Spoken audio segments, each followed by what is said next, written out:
El bibliomóvil viene de la CONAVIT, que es dependiente de la Secretaría de Cultura de Nación, y se nos otorgó a nosotros a través de un comodato por 6 meses.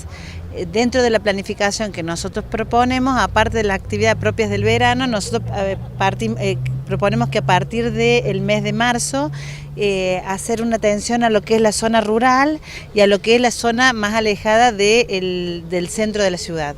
Digamos, el objetivo nuestro es básicamente hacer una descentralización de los servicios bibliotecarios.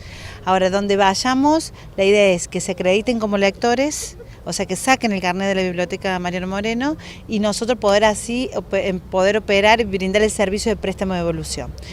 En la ruralidad lo vamos a trabajar con las inspecciones zonales. Y la idea es que como el circuito va a establecer que por lo menos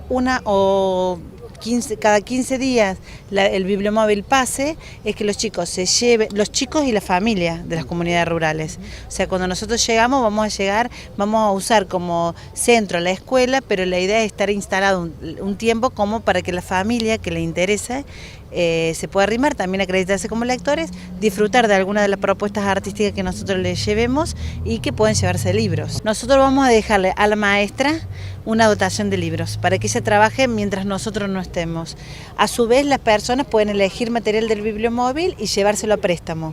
Cuando nosotros volvemos, las personas pueden devolver ese material y la maestra seguir trabajando como se trabaja con el carnet institucional. La propuesta para estos primeros 6 meses es trabajarlo en el Departamento General San Martín. ¿Cómo van a empezar, Anabela?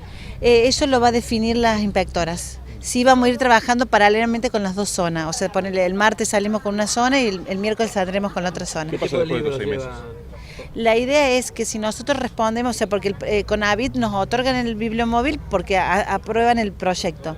Si ellos observan, de acuerdo a todo un informe de evolución y demás, que nosotros cumplimos, renovarían el comodato. Si se llega a renovar 3 veces, ya queda para la biblioteca.